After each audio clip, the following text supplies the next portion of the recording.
Hello guys, welcome back to my YouTube channel. আহি গল ভাল খবৰ যিসকল ছাত্ৰ ছাত্ৰীয়ে BA 6 সেমিষ্টাৰত পৰীক্ষাত বহিছিল বা তেওঁলোকৰ যোৱাকালি যিখন ৰিজাল্ট প্ৰকাশ পাইছে বা BSc BCom-ৰ যিখন ৰিজাল্ট প্ৰকাশ পাইছিল 6 সেমিষ্টাৰৰ কিন্তু তাত দেখিবলৈ পোৱা যায় W1 W2 W3 W4 আৰু W5 এনেকুৱা ৰিজাল্ট প্ৰকাশ পোৱাৰ পিছতো তেওঁলোকৰ পাস ৰিজাল্ট যেটো অপচনত পাস বুলি লিখা থাকিব লাগে তাত কিন্তু W1 W2 W3 এনেকুৱা হৈ থাকে এটো কিয়ৰ কাৰণে হয় সম্পূৰ্ণ এটো ভিডিঅ জানিব পাৰিব আৰু যোৱাকালি যিখন ৰিজাল্ট প্ৰকাশ পাইছিল BA 6 সেমিষ্টাৰৰ আৰু সেইখন সেমিষ্টাৰৰ মেজৰ আৰু জেনাৰেল যিসকল আছিল সেইসকলৰ কিছুমানৰ ৰিজাল্টৰ অপচনত তেওঁলোকৰ যেটো পাস বুলি লিখা থাকিব লাগিব তাত W1 W2 W3 এনেকুৱা হৈ আছিল এটো যিসকল ছাত্ৰ ছাত্ৰী এনেকুৱা প্ৰবলেম হৈ আছিল তেওঁলোকৰ কিহৰ কাৰণে হৈছে সম্পূৰ্ণ এটো ভিডিঅৰ জৰিতে জানিব পাৰিব আৰু তেওঁলোকৰ আৰু W1 মানে কি W2 সম্পূৰ্ণ এটো ভিডিঅত বুজাই দিয়া হ'ব বা তেওঁলোকৰ এখন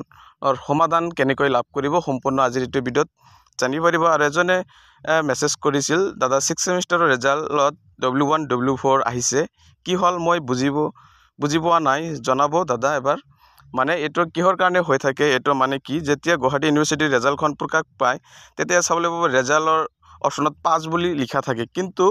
তাত যেহেতু 6 সেমিষ্টাৰৰ ৰিজাল্ট প্ৰকাশ পাইছে কিন্তু তাত পাস বুলি লিখা নাই তাত W1 বা W4 এনেকৈ লিখা আছে আৰু W1 W2 W3 ইয়াৰ মিনিং হল যে যিসকলৰ 6 সেমিষ্টাৰৰ ৰিজাল্ট প্ৰকাশ পাইছে বা তাত যদি তেওঁলোকৰ W1 বুলি লিখা আছে W1 মানে তেওঁলোকৰ ফাৰ্ষ্ট সেমিষ্টাৰৰ পৰীক্ষাত যিকোনো এটা বিষয়ত তেওঁলোকৰ বেক আছে আৰু W2 মানে তেওঁলোকৰ সেকেন্ড সেমিষ্টাৰ W3 মানে তেওঁলোকৰ থাৰ্ড সেমিষ্টাৰ এনেকৈ তেওঁলোকৰ সেমিষ্টাৰসমূহ ভাগ কৰি দিছে বা যিকোনো সেমিষ্টাৰত তেওঁলোকৰ যদি W1 থাকে তেনেহলে ফাৰ্ষ্ট সেমিষ্টাৰত তেওঁলোকৰ যিকোনো এটা বিষয়ত তেওঁলোকৰ বেক আছিল আৰু সেই কাৰণে তেওঁলোকৰ যিখন ফাইনাল গ্ৰেড শীট আৰু সেইখন 6 সেমিষ্টাৰৰ যেতিয়া ৰিজাল্টখন তেওঁলোকে চেক কৰিব তাত তেওঁলোকৰ পাস বুলি উল্লেখ নাথাকিব কাৰণ তেওঁলোকৰ যদি পৰীক্ষাত যেটো ফাৰ্ষ্ট সেমিষ্টাৰত যদি বেক আছে বা থাৰ্ড সেমিষ্টাৰত যদি বেক এতিয়ালৈকে আছে বা তেওঁলোকে পৰীক্ষাত বহিছিল ৰিজাল্ট হোৱা নাই যেতিয়া ৰিজাল্টখন প্ৰকাশ পাব ৰিজাল্ট প্ৰকাশত যদি তেওঁলোকে পাস কৰে তেনেহলে তেওঁলোকৰ যেতিয়া 6 সেমিষ্টাৰৰ ৰিজাল্টখন বা মাৰ্কশিটখন ডাউনলোড কৰিব তেতিয়া তেওঁলোকে পাস বুলি শো কৰিব বা তেওঁলোকৰ যিখন ফাইনাল গ্ৰেজুৱেচনৰ যিখন সাৰ্টিফিকেট সেইখন লাভ কৰিব বা মাৰ্কশিটখন তেওঁলোকে ডাউনলোড কৰিব পাৰিব তেতিয়া আৰু যেতিয়ালৈকে তেওঁলোকৰ ইয়াত বেকখন তেওঁলোকৰ পাস নকৰে বা তেওঁলোকৰ 6 সেমিষ্টাৰৰ যেতিয়া ৰিজাল্টখন চেক কৰিব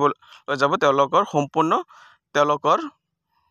এনেকুৱাকৈ W1 W2 দেখাব আৰু যেতিয়া তেওঁলোকৰ সম্পূৰ্ণ বেক ক্লিয়াৰ হৈ যাব তেতিয়া তেওঁলোকৰ 6 সেমিষ্টাৰৰ যিখন মাৰ্কশিট এনেকৈ তেওঁলোকৰ